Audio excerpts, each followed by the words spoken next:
This is Shamrock Sports. Hey everybody, I'm Ryan Murphy. My co-host John Bailey will be along in a minute. Coming up on Shamrock Sports, we'll be breaking down just about everything going on in Notre Dame Athletics, starting with Wednesday's men's basketball demolition of last place Louisville. It's also the first day of spring training, so we'll look at Notre Dame baseball, who's been in action for over a week. We'll break down the start of their season, as well as the big hockey series on the road at Michigan that has large Big Ten tournament implications. All that and more coming up on Shamrock Sports. Stick with us.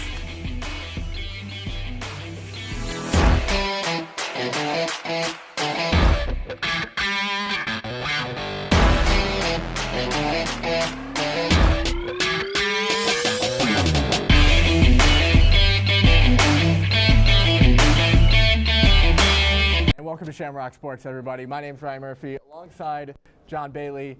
First day of spring training, everybody. Happy spring training. Things are heating up for the Notre Dame men's basketball team as well, John. Big win over Louisville on Wednesday. Yeah, Notre Dame has now won 4 in a row against the Cardinals, so we'll take you now to Wednesday night at the KFC Yum Center in Louisville, Kentucky. The Cardinals win the opening tip, beginning the battle of two teams attempting to crawl out from the cellar of the ACC standings. The Irish push the pace early off a Louisville miss, swinging the ball around the left wing before finding Brendan Shrewsbury at the top of the key, beating his man with a pump fake into a dribble move and a step-back three. Running a little give-and-go action, Keba Jai finds Kerry Booth off a Marcus Burton backscreen for a ferocious slam, helping Booth find his rhythm offensively after a recent cold streak.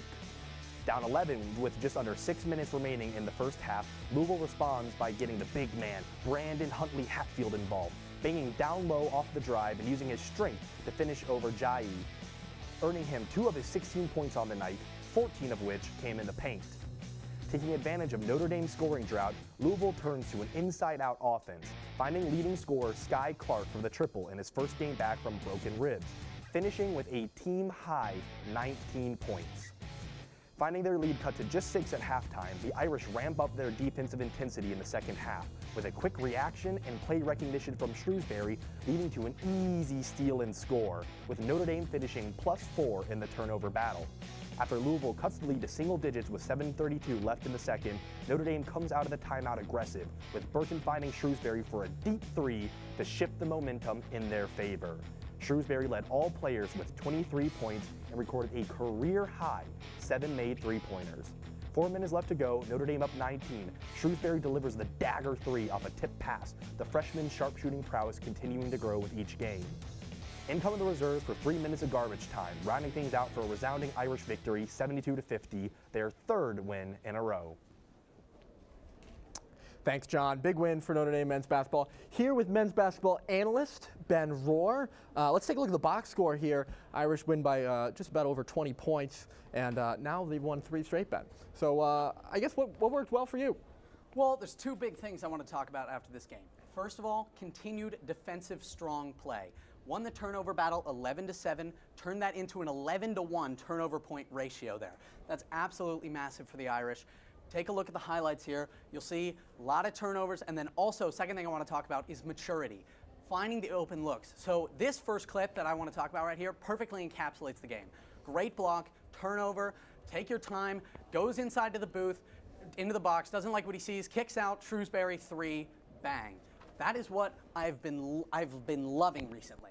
We've taken our time. We've slowed things down. We've really put the grind on these teams on the defensive side of the ball, leading to a lot of turnovers in these games, a ton.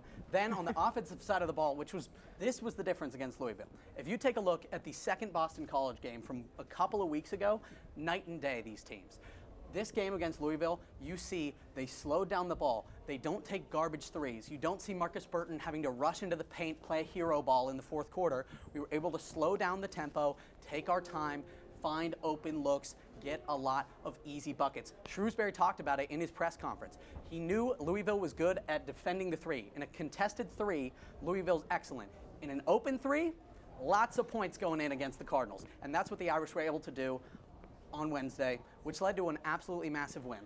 And an absolutely massive game for Braden Shrewsbury, as you can see there, 23 points, 7 for 11 from 3. I think it's great points, and it really shows the maturation of this team as the season has gone on.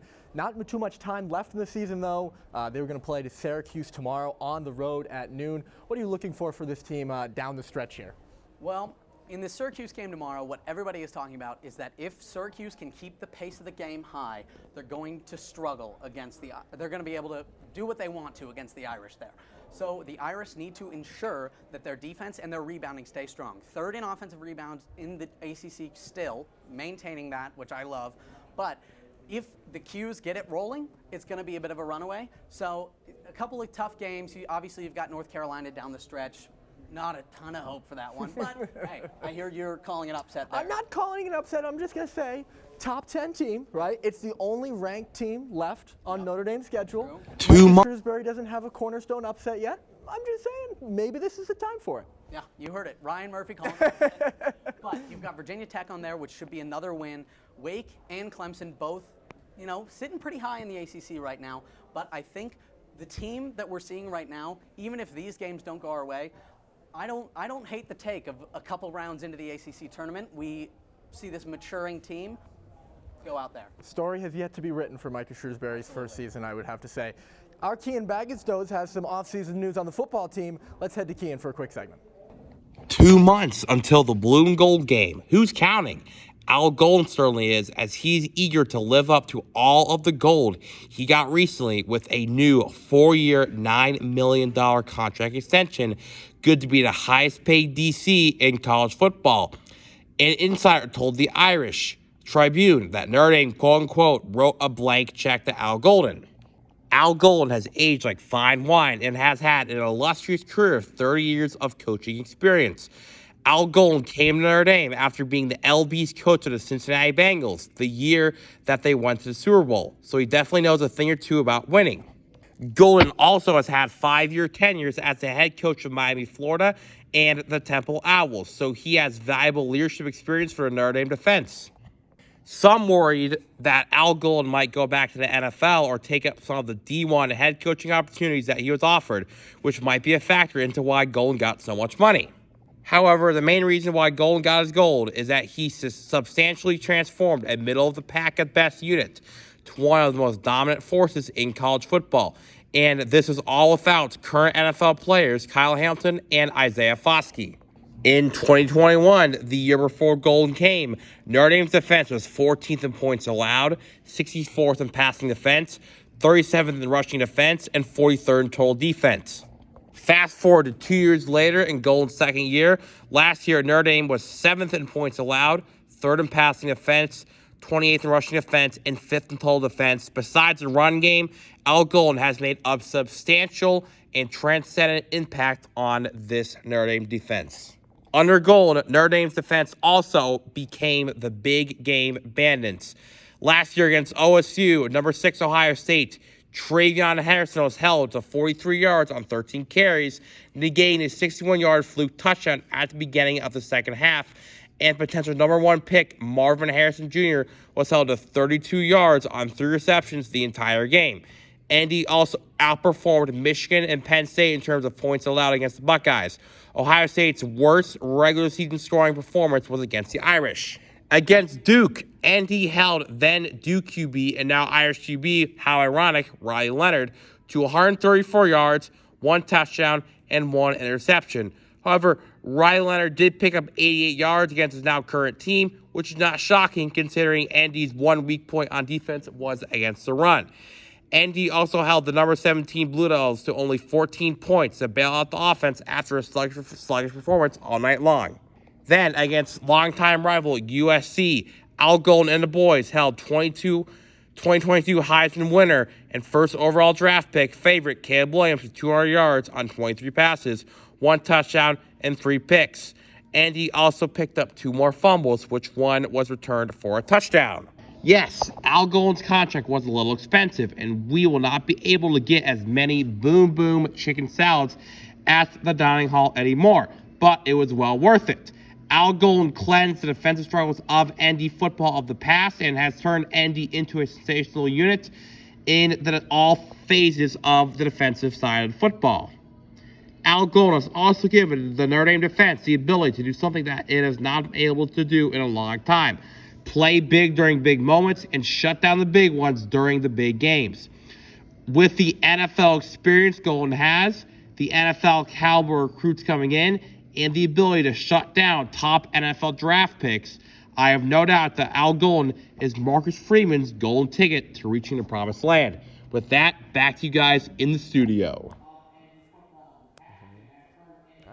Transitioning now from the football field to the lacrosse pitch, I'm joined by JJ Post, our lacrosse expert and president of the Kelly Dennis Fan Club, to break down the Notre Dame women's lacrosse team, now ranked #2 in the nation following their upset of top-ranked Northwestern 14-10 in a victory fueled by Jackie Wolak and the defense. JJ, what did we learn from this victory, and what can we see moving forward throughout the rest of the season? Absolutely. This team is one that I think they know they have a good attacking group. They have a great defensive group, but it's never just going to be a force of will from a talent perspective. They're never just going to be the team that has the overwhelming amount of numbers on the attack, the overwhelming stifling on defense. They have to make the little things be especially strong. And that's exactly what they did. Again, 14 of 18 on clearances. That's not something where, usually that efficiency against the #1 team in the country, against a team that has the depth to constantly be harrying you on those clearances, you don't usually win that amount. Notre Dame did exactly that, and as a result, they got a historic win for the program. Yeah, and I think that translates really well to the defensive end as well. So far, they're only letting 5.5 goals a game and forcing 12.5 turnovers.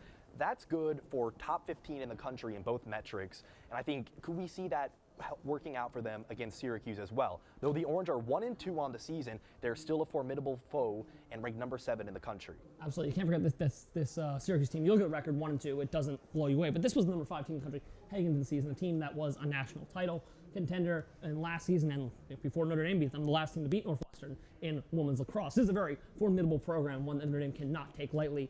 Underrated advantage, perhaps, they're playing inside the Loftus Sports Center, where Notre Dame has been dominant, both men's and women's lacrosse, over the last few years. Advantage. No one wants to play at Loftus because, I don't know if it's the dimensions of the pitch is a little smaller, it's the intimate atmosphere, you got the balcony up there overlooking the field.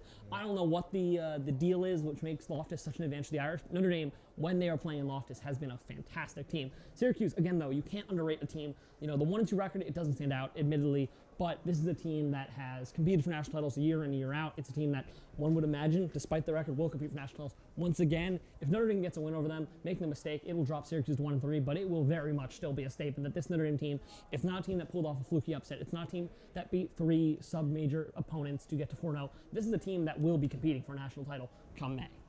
I think we need to watch out for Syracuse getting off to an early hot start. They've been ice cold in the first quarter, only combining for 3 goals in their first games in the first quarter. So I think that's going to be key to keeping them slow out of the gates. And also, they've changed their defense. They were playing man-to-man in the first one and have switched to a zone defense in the last 2. And that has only led up 25.5 shots a game. Notre Dame leads the country in over 41 shots per game. Do you see Syracuse being able to slow down that Irish aggression? Yeah, the note on the zone defense is interesting because that's exactly what Notre Dame did last year when Notre Dame decided, and kind of midway through the season, Notre Dame has always been kind of a mix of a man and zone team. Last year, they really leaned into the zone and said, hey, this is going to be our identity now. This is where we are going to make our program be built upon. And that ended up being really beneficial for Notre Dame team that became the only unseeded team to eventually advance to the quarterfinals of the NCAA tournament. This year, Notre Dame has been all zone. I think Syracuse perhaps maybe taking an example from that last year's Notre Dame team and switching things up. I think for Syracuse, they're going to need to use the same blueprint Notre Dame did to stop Izzy's game, which is stay disciplined, stay stuck to your principles. Notre Dame didn't try to overcommit on Izzy's game. They didn't try to do any one thing to harry her. They didn't try to make her the center of the show. What they did was they stuck to what they knew they were. They didn't try to change their defense. And as a result, they held Izzy's game to only 2 goals a year after, I should say. She dropped 10 on them. So I think Syracuse will use similar format. Don't try to change your defense to beat Notre Dame. Don't try to do anything in particular to stop Wolak, Ahern, Shelma, even though those are all great players. What you need to do is be Syracuse. Be yourselves, and I think that level Notre Dame showed against Northwestern, the fact that they were comfortable in their own skin, the fact that they didn't feel afraid of Northwestern at any point, I think from a mentality standpoint, that really did a lot to help them pull off that upset. I think Syracuse can maybe take things away from that Notre Dame win over to Northwestern, keep that same mentality, keep that same we are who we are. I think that could give a nice mindset boost to Syracuse heading into what should be a pretty important game for a young season for them. And it should be a thrilling game. I got the Irish winning. Do you? I mean, of course I got the Irish winning. All right, well, good pick. And now we'll throw it down to Jake Irons covering a major shakeup in Notre Dame football broadcasting. Thanks so much, guys. Jake Irons here with some football media news. After a turbulent 2 seasons in the booth, Jack Collinsworth has been relieved of his duties, first reported by Andrew Marchand of The Athletic.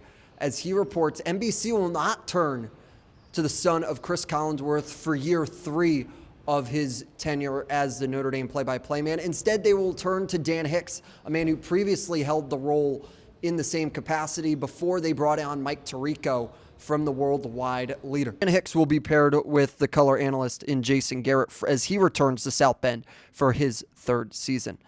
Marchand also reports NBC retains the right to move the A-team of Noah Eagle and Todd Blackledge over to a Notre Dame football game if they deem that the best game they have a part of their packages.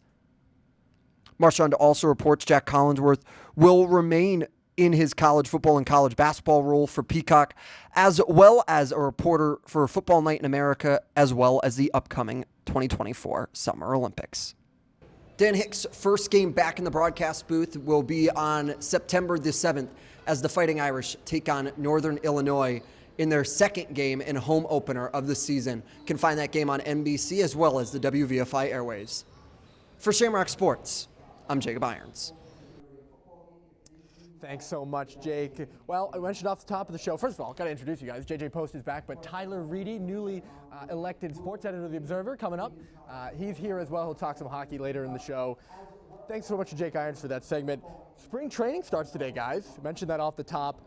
Notre Dame baseball has been in action, though, for over a week now. They swept Rice last weekend. What were your reactions from opening weekend, that 3-game sweep at Rice? Well, to start, my reaction was, hey, this team just did something that last year's team really did not. We saw last year's team play a lot of these road midweek series throughout late February, early March, end that period about at 500 record-wise entry in ACC play, and they certainly pitched well enough to win those games, but the offense didn't make any pushes, didn't really take over any of those games to help Notre Dame come away with a more positive record. This year, Notre Dame pitched okay. It was up and down, but the offense came alive late in that Saturday game, late in that Sunday game. 7 combined home runs with a couple to tie the game, take the lead in the 6th inning or later in those last 2 games, help sweep the series. These grad transfer bats, guys like Tito Flores, Simon Baumgart, David Glancy, 5 combined home runs between the 3 of them, including a huge grand slam by Flores. They've shown that, hey, they might be overshooting their ceiling a little bit as projected at the start of the year, and it'll just be up to the pitching to determine where this team goes, as we'll get to in a minute. I think the biggest takeaway is they found ways to win. There were a lot of games last year in Notre Dame where they were in it, but they couldn't seem to, whether it was the pitching that wasn't there, whether it was the hitting wasn't there. When they faced adversity, it felt like Notre Dame didn't always have a response last year. It felt like there were a lot of games where they fell behind and it didn't really feel like you had a lot of confidence that they would get back in this. This one, Notre Dame didn't control the series wire to wire. Every game they played, there was at least one period, and in some of them there were multiple, where it felt like Notre Dame was on the verge of losing that game.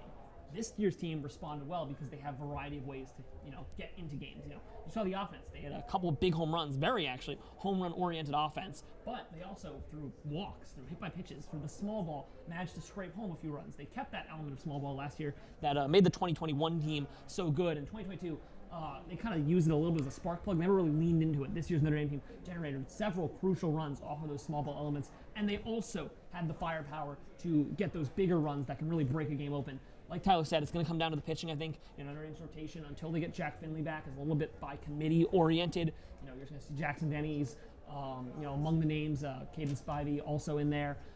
It's going to be Matt Bedford, too. It's going to be a bunch of pitchers that I don't think any one of them expects to be or are the number one ace, the true alpha of the staff. But all of these guys are quality pitchers. All of them can combine to work a good game. Notre Dame's going to need to, you saw them reach very deep into their bag of potential pitchers, especially in these games where it feels like they're kind of going back and forth through 9 innings. Notre Dame is not afraid to use 5 pitchers in the game. In a series like Rice, that proved to be a huge asset. Notre Dame was able to win games where it felt like they didn't really have any one pitcher go for an extended period of time. I think that's going to be a major strength of this team if they can sustain it heading down the stretch. So let's talk about that. Head coach Sean Stiffler in his 2nd year now. You mentioned the pitching staff, brought in a couple grad transfers as well. Looking broader, Skyler, what are your expectations for the season, guys? Yeah, I expect them to be, at most pretty close to where they were at last year. But realistically, I think you could expect them to be a little bit further back from where they finished, just missing the NCAA tournament a season ago. And I think a lot of it's going to come down to the in-house returning production that Notre Dame can develop. We know that these grad transfer bats can come in and rake. I think it's one of the more underrated aspects of this team, but When you look at players like Esteban Moreno, Jack Penny, TJ Williams, who we know is a great defensive center fielder, guys that can handle the bat pretty well that are returning for their junior, senior, sophomore seasons, they're pretty quiet at Rice. Notre Dame's going to need that to change if they want to really elevate their ceiling, maximize their potential going forward, especially getting into a difficult ACC schedule. Number 1, Wake Forest is on the schedule. Clemson, a top 10 team in there as well. Same deal with NC State, North Carolina, top 20 opponents as well on the road. And the pitching as well. That's basically coming entirely in-house, aside from a few bullpen guys in the grad transfer portal that came up big in the Rice series. You made an interesting point about Jackson Denny's in this rotation. Denny's is really the only guy in this current 3-man rotation of Spivey, Denny's, and Matt Bedford that was a true starter at any point last year. Caden Spivey was a long reliever type of guy. Matt Bedford was kind of a 2 to 3 inning type of reliever. So we're not getting the length out of them that Notre Dame needs so far, and that's okay. They need some time to stretch back out, but that adds the onus to other players in that bullpen. People like Radek Burkholz and others in this Irish pen, including those grad transfers, to step up, fill some of those innings until someone like Jack Finley can return and help Notre Dame get these games all the way to the finish line without, taking a 13-8 lead, but then giving up 2 to make it 13-10, as was the case Sunday at Rice. So stabilizing these games, especially early on, is going to be key to help Notre Dame settle into a rhythm in year 2 under Stiffler. Yeah, I think it's going to be a 2.0 version of last year's team. In the sense they're a scrappy team. They can give good teams trouble, but it's going to come down to who that we don't already know can produce. We know guys like the grad transfers, Tito Flores, Josh Hahn. Those are bats you can rely on. David Glancy had a couple big hits in that Rice series. You know what they're going to give you. But can Esteban Moreno break out? Can someone like Moreno, maybe that we didn't see last year have a big season, be that extra bat in order to really hit things going? Maybe David Lally in the rotation, same thing. I think it's going to be almost an expanded version of last year. Tyler mentioned the difficult schedule to come. Season rolls on with the second series this weekend at FIU. That series begins tonight at 6:30 down in Miami. Our Avery White has some updates from the indoor track and field team, where Notre Dame recently set an ACC record in the distance medley relay. Let's send it to Avery with the update. Hey Irish fans, I'm Avery White here at the Smith Center's indoor track with some exciting news from your women's track team. That's right, this past Saturday at the Alex Wilson Invitational, your women's team broke an ACC record. Freshmen Gretchen Farley and Jordan Borsch and graduate students Claire Severn and Olivia Markovich finished the distance medley relay with a time of 10 minutes and 44 seconds, making this the 3rd best time in NCAA history. Markovich finished the final leg with an incredible 4:22 split, and in Boston this weekend, she will set out to become an ACC individual champion in the 3,000 meter as well. Coming into the postseason, Markovich has the fastest time in the NCAA of 8:40.42. As the reigning national champion, she also has her sights set on making the U.S. Olympic team for the 3,000 meter steeplechase. It should be a very exciting weekend for the Irish track and field program. Make sure to tune in Boston for the indoor ACC track and field championships this weekend. I'm Avery White for Shamrock Sports. Thanks so much, Avery, and welcome back to Shamrock Sports. Tyler Reidy back with us here. My name's Ryan Murphy. We're going to talk a little hockey. Big series this weekend coming up at number 17, Michigan.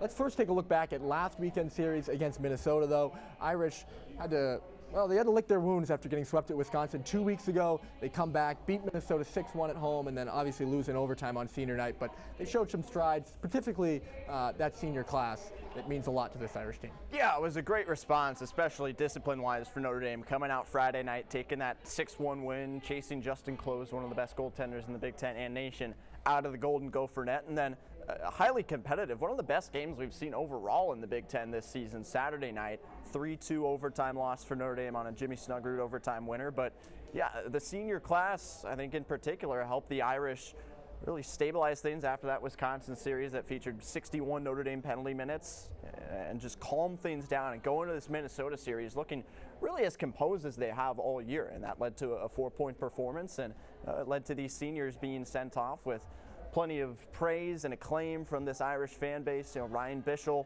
he won't be back last year, but 2 incredible years in net for Notre Dame, one of the best goaltenders in the country.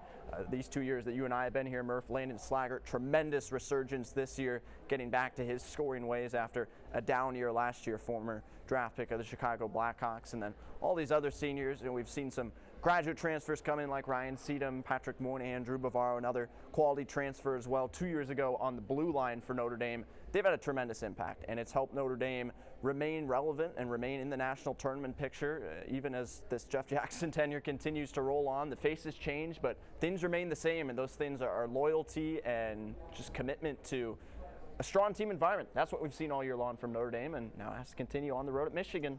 Yeah, absolutely. It's a huge series this week, and it's the last regular season series for Notre Dame.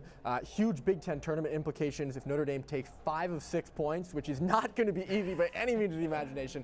If they take 5 of 6 points, they can come back home and have home ice here at Compton Family Ice Arena for the first round of the Big Ten tournament. What are your keys, I guess, for the weekend for the Irish to have success up at Yost? Well, the first one's that you and I are not there, because looking back at the Michigan State-Wisconsin Road Series, Notre Dame was a combined 0-4 when you and I were there to cover the series. Luck. So yeah. So we're here. We'll be watching from campus. That worked at the Michigan series last year. But spotlighting this series, you hit it on Monday when we were talking about this series going into the week. Special teams is a huge key. I think Michigan comes in with one of the best power plays in the Big Ten. That's a fact. One of the best in the country, too. A lot of skill on this Michigan team. I remember when we were talking about our Hobie Baker front runners a couple weeks ago, I just said, you know what? Let's just take all of Boston College, all of Michigan, because Michigan's one of those teams that has, 5 to 8 players just littered in the top 10 of the Big Ten scoring rankings and up in the national rankings as well. And I think what we're going to see from Notre Dame on the road is, can they hold themselves together discipline-wise to start things off? I mentioned it. Brandon Naurato, if you're the Michigan head coach, put some of your more physical players out there right away. Try and get under Notre Dame's skin, because Michigan, we know Notre Dame comes into any series with Michigan seeing it as a rivalry, ready to go, ready to get into it with these Wolverines. And it's going to be a raucous environment at Yost Ice Arena. The students are going to be packed to the brim there. It's going to be loud. Notre Dame has to hold it together. And Michigan, I'd imagine, will try and get under their skin pretty early on, like Wisconsin did 2 weeks ago. But the Irish have to prove that they're better for it, and they're just focused on getting in there and winning and nothing else. Notre Dame's had great success at Yost Ice Arena. As you can see, they're 8-1-1 in their last 10 games at Yost. So bringing that attitude, I'd say, would be important for the Irish going in. Yeah, swagger's a huge deal. A couple Notre Dame players like Justin Janicki, Landon Slaggert, some of the leaders in this Irish clubhouse locker room talked about it. Notre Dame coming in here with swagger, knowing what they've done in Michigan, not being fazed by it. And this late in the season, that's the kind of attitude you need. You can't go in anywhere feeling, with any reservations about yourself as a team and your chances to win. You have to be fully into it, and that's what I think we're going to see starting tonight for Notre Dame. Regular season begins to wrap up tonight.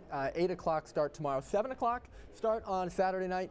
Senior night at Yost Ice Arena tomorrow night. That's it for both of us. Yeah. Tyler Reidy, Ryan Murphy. Enjoy the rest of your weekend. We'll send it over to John and JJ, who will be talking a little men's lacrosse. All right. Thanks a lot, Ryan. Back again here with Mr. JJ Post. Shifting now to the men's side of lacrosse. Coming into the season, #1, reigning champions. Safe to say there were high expectations for the Irish, and they're probably at least a little good, right? They started off with a dominant season opener, 25-3 over Cleveland State. Cleveland State's no powerhouse by any means, so maybe you'd say worried about their defense, losing 2 of their best defenders to the Premier Lacrosse League. You say, oh, maybe that could be an area of concern. Take on Marquette, who received some votes in the top 20, didn't seem to be an issue at all, winning 21-8. JJ, what have you seen from this team so far that makes you think they can repeat? Everything. I mean, this team is spoiled for choice. The attack is one of, I think, perhaps the best Notre Dame has ever seen, ever. I mean, Chris Kavanaugh and Pat Kavanaugh, what can you say? Their chemistry, they're brothers, but on field, that helps with the chemistry, it translates. Pat, more the creator, Chris, more the scorer. We've talked about this before. Jake Taylor, very underrated player who's continually taken steps up throughout his career. In the midfield, Jordan Faison and Eric Dobson, one of the most, I'd say irreplicatable, is that a word? They're such a difficult duo to come, defend, because Faison's speed is so next level. Dobson brings that box-to-box element that it's so hard to defend him. And in defense, you're right, they lost 2 players. That could have been a point of concern. But 1, they bring back the country's best goalie, Liam Entenmann. And 2, they've seen players step up there too. Sean Light, a freshman that, you can give a highlight to. He looks comfortable. It's not often you see freshmen step into the #1 team in the country, especially when there's only 2 freshmen stepping into that starting lineup, and they look as comfortable as Sean Light has. He doesn't look out of place, and that says a lot about his maturity, his ability as a defenseman to really help shore up this Notre Dame defense. again, there's nothing in this, there's no visible flaws in this Notre Dame team. The attack is electric. The defense looks like, even if it's maybe not the finished product we'll see, it very much looks like a defense that didn't just lose 2 starters from the national championship team. And the goalkeeping, we all know who Liam Minton is. You don't need to worry about the goalkeeping when he's in net. Not at all. And you talked about the Kavanaugh brothers and their chemistry. I really think that relationship and leadership extends to the rest of the team as well. You talked a bit about how there's some questions on the defensive end, but that's been filled, I think, due to a lot of the cohesion. There's a lot of communication. They've been good on their clearances. They've been able to dominate the face-offs and really just compete on all aspects of the field. And I think that should extend against Georgetown. The Hoyas started the season 1-2. Their only win coming against Penn. They picked up a W 12-9. Things are a little shaky for Georgetown to start the season, but are you any cause for concern for Notre Dame heading into this matchup? Yeah, I think there's always cause for concern when you move stadiums, which they will be. They'll be playing in Arlotta for the first time this year. I don't think that's going to have a significant bearing on the gameplay, but it's something new they'll have to adjust to. We talked about this earlier. Notre Dame likes to play at Loftus because the confined space, it's good for Notre Dame's game. There's a reason women's and men's, I believe, have a combined record of almost undefeated play dating back to 2019 in Loftus. They don't lose there very often, is my point. I don't know the exact record. At Arlotta, they are back on an expanded field. They've got a different environment to deal with. I don't think that will really have any effect, but it's something to watch. See how if they change their game at all, if they do anything differently. Ultimately, I think Notre Dame, again, Georgetown, it's like you keep on going up a little level. Cleveland State was level 1, Marquette a little better than Cleveland State. Georgetown, I think, is a little better than Marquette. If you beat Marquette 21-8, I don't think there's much cause for worrying that hey, maybe this isn't going to translate against Georgetown. But I think for Notre Dame, it's about continued growth. Again, we talked about it. There is, for this defense, clearly very, very good, but you still have a freshman starting there. You still have 2 new starters in general there. There's room for growth. There will always be room for growth. Notre Dame just needs to keep on getting better before they play an AC schedule that will include, 4 of the other teams in the top 5 with them in the preseason top 5. They will have to play some very difficult games this year, several of them on the road. This might not be one of them, but this is a game where they can get some valuable experience heading into those games. Yeah, I completely agree. I think it's going to be interesting for me to look at the matchups on the draw. They're going up against James Ball. He's 13th in the nation in face-off win percentage, so that's an area I'm going to be watching at. I think they should still win. I agree with you. Any final score predictions? I think they don't continue the streak of 20-plus goal games. Okay, I think I'm with you. I'm going to go 18-12. Oh, I had 18-10. Okay, so I think that's a pretty good way to end the weekend. Some men's lacrosse. I'm John Bailey, JJ Post. Enjoy your sports and have a good weekend, Irish. Some people call me the space cowboy.